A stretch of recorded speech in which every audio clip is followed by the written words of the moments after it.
आज पूरे 100 साल हो गए जन्नतुल बकी जो डिमोलिश किया गया था, वहाबिज्म जब फैला था उस वजह से जो डिमोलिश किया गया था पूरा, जो अब 100 साल के बाद आप लोग लगातार धरना प्रदर्शन तो चल ही रहा है, अब क्या चाहते हैं सऊदी गवर्नमेंट से, क्यों जंतर मंतर पे आए हैं?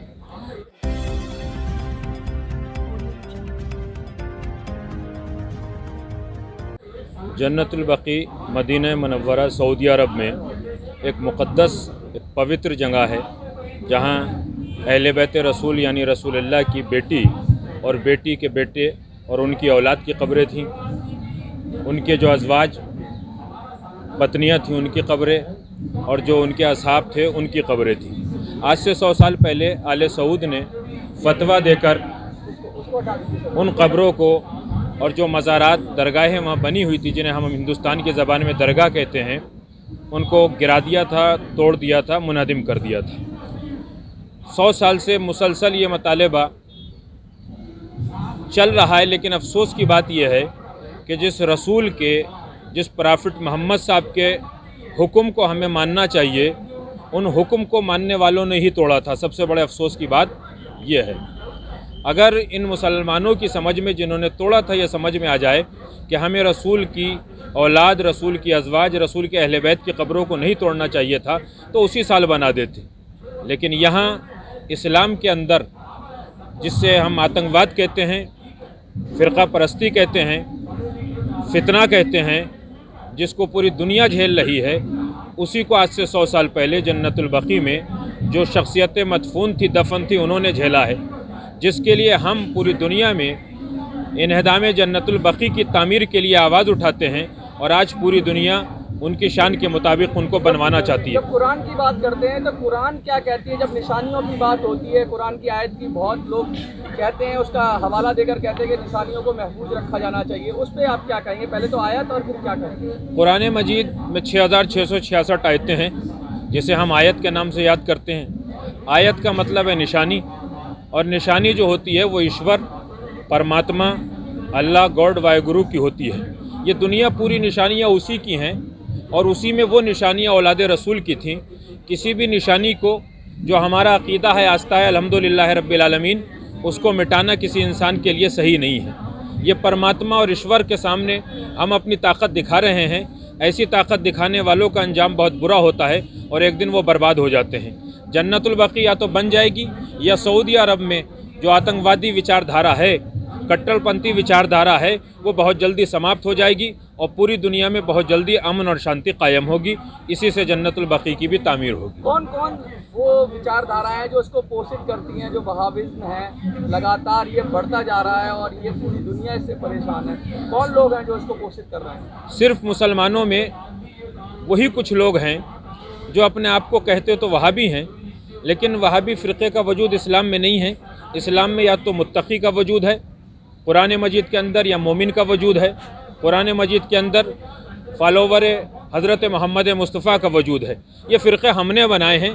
इन फ़िरक़ों में नाम रखने के बाद वो विचारधारा हम पैदा कर रहे हैं जो अल्लाह और रसूल के ख़िलाफ़ है, उसे हम वहाबिज़म कह देते हैं। और उसमें भी बहुत से लोग अच्छे हैं, लेकिन कुछ लोग वो हैं जो हर फ़िरक़े में गलत हो जाते हैं, और दीन, इस्लाम, मोहम्मद मुस्तफ़ा और अल्लाह की आयत को बार बार तोड़ते रहते हैं। मैं अपनी हुकूमत हिंदुस्तान से पूरी दुनिया को सबक लेना चाहिए। भारत एक ऐसा मुल्क है जहाँ किसी की आस्था को तोड़ा नहीं जाता है। भारत एक ऐसा देश है जहाँ हर मज़हब, हर दीन, हर फ़िरक़े की भावनाओं को महफूज किया जाता है। हमने तो हिंदुस्तान के अंदर देखा, अगर मुग़लों का यहाँ पे राज रहा, जो उन्होंने गलत काम किए थे, आज भी वो चीज़ें फिर से बदल रही हैं, और दुनिया को बताया जाता है कि किसी की आस्था को तोड़ा ना जाए। सऊदी अरब की हुकूमत से मैं पुरज़ोर तरीक़े से कहना चाहता हूँ, वो बाज़ आएँ, इनकी तामीर करा दें। पूरी दुनिया की आस्था इन्हीं से रुकी हुई है और इन्हीं पे रुकी हुई है। कोई शुभ संकेत मिल रहा है, क्योंकि काफ़ी लिबरल हो रही है सरकार सऊदी की, बहुत सारे अधिकार मिल रहे हैं लोगों को, तो क्या लगता है कि धार्मिक रूप से भी जो मान्यताएं हैं उनको भी जगह मिलेगी, या फिर वहाबिज्म का जो प्रभाव है उसमें रहेगी अभी भी गवर्नमेंट? ये तो अब पूरी दुनिया में बदलाव आ रहा है, और पूरी दुनिया अमन और शांति चाहती है। कोई भी इंसान वो नहीं है कि जो इंसान हो और अमन शांति नहीं चाहता हो। उसी अमन और शांति को सुनने के बाद सऊदी हुकूमत भी घबराई हुई है कि हमें ऐसा कट्टरपंथी कानून नहीं लागू करना चाहिए कि जिससे इंसानियत पामाल हो जाए, इंसानियत बर्बाद हो जाए। वो भी अमन शांति चाहेंगे। एक वक्त वो आएगा कि पूरी दुनिया एक अमन का पैगाम देगी। किस किस को मेमोरेंडम दिया जाएगा आपकी तरफ से? सऊदी अरब की हुकूमत, UNO, भारत के प्रधानमंत्री जो इस भारत के रखवाले हैं और इस भारत को चला रहे हैं, उन्हीं की खिदमत में हम अपना मेमोरेंडम पेश करेंगे और गुजारिश करेंगे कि हमारी आवाज़ वहाँ तक जाए और जल्द अज जल्द इसकी तामीर हो जाए। बोलिए सर। हाँ सर, आप बोलिए। आप पूरा तो जो है प्रोग्राम है एक कम्युनिटी से है, लेकिन आप किसी दूसरी कम्युनिटी से हैं, तो क्या सपोर्ट में कहेंगे इनके, और इनकी मांग को किस तरह से सपोर्ट करेंगे आप? मैं सबसे पहले तो आपके दर्शकों का अभिनंदन करता हूं। हम सबको पता है कि मानवता, इंसानियत की शुरुआत हिंदुस्तान से हुई। हम सबके बाबा हजरत आदम को हिंदुस्तान में उतारा गया था और इसलिए उनको जो हिदायतें मिली थी वो सब खुदा से सीधा मिली थी, कोई फरिश्ता भी बीच में नहीं था। और जो इंसानियत प्योर रूप से हिंदुस्तान से रूपी गंगोत्री से निकली और गंगा सागर हजरत मोहम्मद साहब सल्लल्लाहु अलैहि वसल्लम के यहाँ तक पहुँची और बीच में कई प्रकार की विकृतियाँ आती रही, इसलिए 1,24,000 नबी भेजे गए ताकि वो उन विकृतियों को जो इंसानियत के अंदर आ रही उनको ख़त्म करते चले जाएं। लेकिन आखिरी नबी को भी कई तरह की समस्याओं से और उनके परिवार को भी कई तरह की समस्याओं से गुजरना पड़ा, चुनौतियों से गुजरना पड़ा, लेकिन अल्लाह की ताकत उनके साथ थी, इसलिए वो हमेशा जीतते रहे। लेकिन उनके बाद भी, इस्लाम के मुकम्मल होने के बाद भी कई तरह की लोगों के द्वारा कट्टरता, सच्चाई पे चलना चाहिए था लेकिन कट्टरता को बढ़ाया गया और कहीं ना कहीं ये बात कोशिश की गई कि नबी जो है या इस्लाम जो है वो ये चाहता है कि हम लोगों के दिलों पर राज करें, लेकिन वो इम्तिहान वाली जगह, ये दुनिया जो है हर इंसान के लिए इम्तिहान है, इस इम्तिहान वाली जगह पे राज पर वो जो है ज़मीनों पर करना चाहते थे। ये एक बिगड़ती थी जो दुनिया को इम्तिहान समझता है और दुनिया की बात की दुनिया को मुकाम समझता है, वो अच्छाई, सच्चाई और नेकी के रास्ते पे चलता है। इसलिए उसको जो है हर प्रकार के बिगाड़ों से निकाला जा सकता है, वो शैतान के हाथ की खिलौना नहीं बनता। लेकिन जो लोग ज़मीन को और ज़िंदगी को ही मुकाम समझते हैं, उनके अंदर अनेक प्रकार के बिगाड़ आते हैं। इसी प्रकार का बिगाड़ उनके अंदर आया था और जैसे मौलाना ने बताया कि हिंदुस्तान में भी कुछ कालखंड में बिगाड़ करने की कोशिश की, उनको आज हिंदुस्तान की आवाम जो है, जहाँ से इंसानियत शुरू हुई थी, वो बदल रही है। और एक मौका ऐसा भी आएगा जब पूरी दुनिया की इंसानियत प्योर होकर के, पाक होकर के इस जगह को, जहाँ पर हज़रत मोहम्मद साहब सल्लल्लाहु अलैहि वसल्लम की बेटी, इकलौती बेटी और उनका पूरा परिवार वहाँ पर आराम कर रहा है, उसको छाया मिलने लगेगी, उसको एक मुकाम मिलेगा। और इस काम में हम सब लोग इन सब की 100 साल पुरानी मांग के साथ में हिंदुस्तान भी खड़ा है। जय हिंद, जय भारत। सर, जैसे अभी आपने बताया कि ये सऊदी में ये प्रकरण हो रखा है, हिंदुस्तान में भी जब राम मंदिर को लेकर समर्थन की जरूरत पड़ी तो कई सारे मुस्लिम संगठनों ने उसका समर्थन किया कि वहाँ पे भगवान राम का मंदिर बनना चाहिए। क्या ऐसे कोई हिंदू संगठनों ने भी इस मुद्दे का आपका समर्थन किया है? मैं ये कहना चाहता हूँ कि हम लोग हिंदुस्तानी के बीच में कोई तिरफरका नहीं रखते।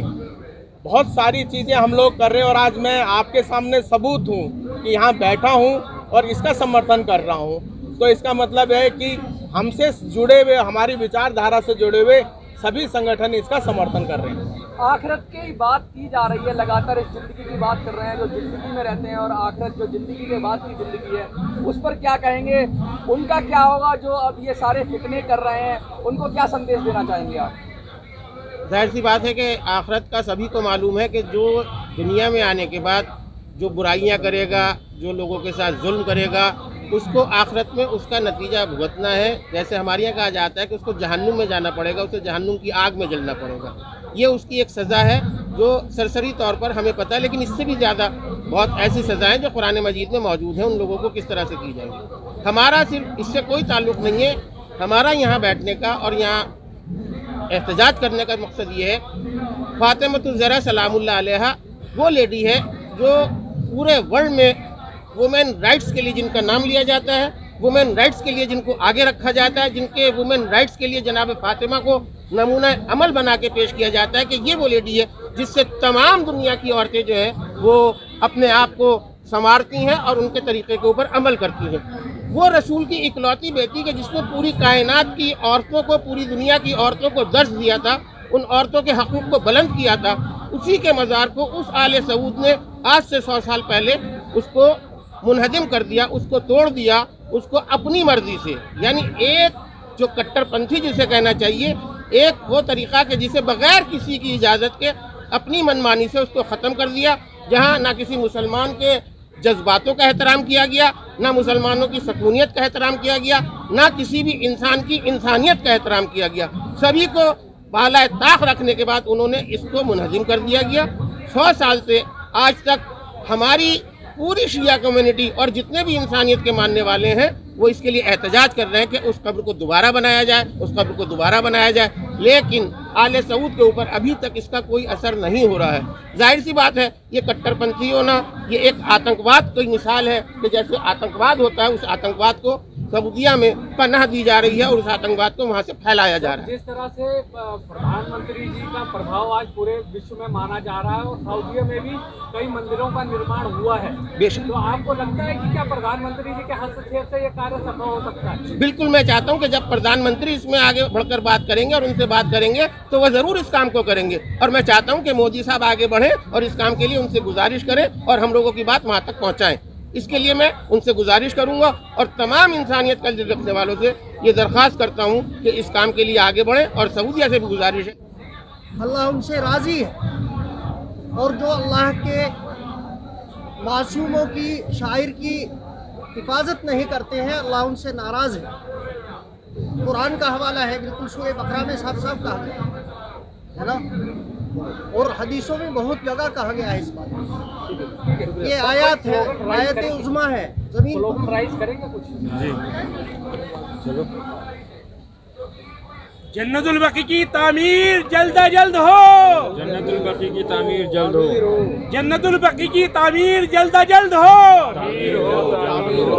रीबिल्ड बकी, रीबिल्ड बकी, रीबिल्ड बकी, रीबिल्ड बकी, बर दुश्मने ज़हरा लानत, बर दुश्मने ज़हरा लानत, बकी तोड़ने वालों पर लानत, रसूल की बेटी की कब्र को मिस्मार करने वालों पर लानत, जल्द जल्द मुतालबा हमारा कबूल हो।